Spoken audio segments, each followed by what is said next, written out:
I mean, it literally was not a thing. The word openly didn't even exist then, but he was living his life out and proud, and people were just looking at him like he was nuts because no one else was doing it. Hi, I'm Peter Kinnett, and I'm here with Academy Award-winning producer Bruce Cohen. Welcome, Bruce. So you were one of the producers of Rustin, which is based on the true story of gay civil rights activist Bayard Rustin, who played a pivotal role in the 1963 March on Washington. I'm just curious when you first became aware of Bayard Rustin. There was a documentary called My Brother's Keeper about him in the 90s that made its rounds through LGBTQ plus film festivals. And I was actually on the board of Outfest, the Los Angeles Gay and Lesbian Film Festival at the time. So I had seen the movie then, and that's how I learned who Bayard Rustin was. We're calling for a peaceful march on Washington.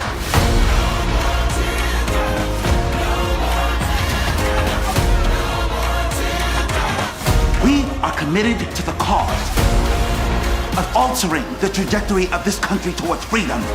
I mean, it's an incredible story. It's kind of wild to me that it took this long for this movie to be made. Why do you think it took so long for this movie to be made? Well, at the film festival in the 90s, there was a moment where gays knew who Bayard Rustin was. He was an icon of ours and someone that we celebrated, and I thought once that happens, that's done. Yeah. So I was really surprised to learn 20 years later that it had not transferred down. And the gay community that had once known who Bayard Rustin was didn't know who he was anymore. I didn't know that was a thing.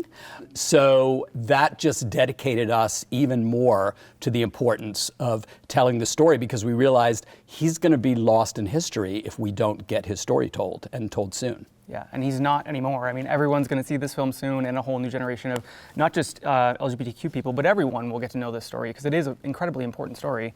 So this film came together with a really incredible group of people, yourself included, but two of the executive producers are obviously Barack and Michelle Obama. I'm just curious, because it seems so wild to me. What was it like working with the two of them on like a film project? Well, working with the Obamas was exactly as exciting and incredible as you would expect. They are just two of the most impressive, magnificent, warm, brilliant, inspiring people you could ever imagine. And I had had the great honor of getting to know them a little bit when they were president and first lady. I produced a bunch of events for the first lady at the White House. And as much as I loved them then, they're even more incredible to be around now that they are not carrying the weight of being president and first lady anymore, and are back to being citizens of the United States and the world. So it was a thrill every step of the way. They were not incredibly involved. They really let George C. Wolfe, our visionary director, tell his story and make the movie the way he wanted to make it. But the times that they did come in, their notes were always so brilliant and incredible, and having their support just makes the chances that Bayard Rustin now will be known by the world forever all that more likely, which is, the greatest goal we could imagine for this film. Yeah, absolutely. And another key ingredient beyond yourself and the Obamas, Colman Domingo is incredible in this film as Rustin, and I feel there's a very good chance that he will go on to receive some awards attention for this. From your mouth? ... No, I really do think so. But what is really incredible to me is if he happens to get an Oscar nomination, which he very well could, he'll only be the second openly gay man to ever be nominated. The other is Ian McKellen. This, to me, is a really incredibly horrible statistic. Why do you think it's been so slow for something like this to happen? Well, one of the working words in that statistic, though, is out. There have certainly been actors, and that's been a whole issue and dilemma through the decades of the problems and the complications for actors and whether they can be out and truly express themselves or not. But that still is not an excuse for why we have not had more of these out actors being nominated. First and foremost, you need to find the best possible actor for the role. So you're not wanting to say, under no circumstances, the actor must be this or the actor must be that. You need to stay open to the creative process.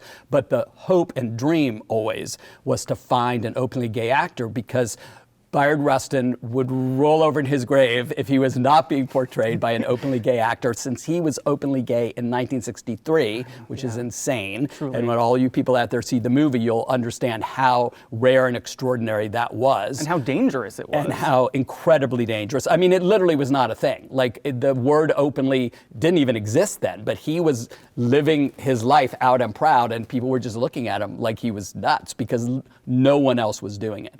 So when we found Colman, and he was not only the best possible actor for the part and absolutely brilliant, a brilliant artist who had not really gotten the chance to show his leading man gifts to the world, but was also openly gay, we just knew that we'd hit the jackpot and that Colman would be Bayard for us. On August 28th, black, white, young, old, rich, working class, poor will descend on Washington, D.C.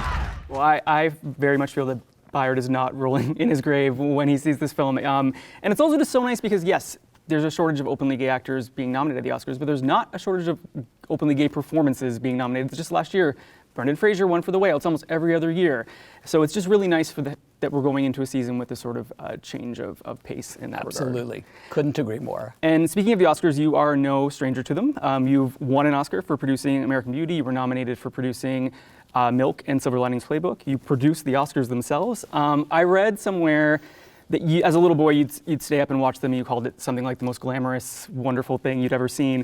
Now that you're going into a new award season and you've spent a couple decades participating in award season, is it still, the magic still there, or has that sort of worn off in any capacity? No, the magic is still there. There's something about that little gold man that has power and significance all around the world to pretty much everyone. And that's something that I've had the honor to learn as a winner and a nominee and producing the show. You really see up close the power that object has. You know, it's synonymous with the power of film and the importance of film. And if the love of the Oscars starts to wane, that means the love of the movies are starting to wane. And I hope that never happens.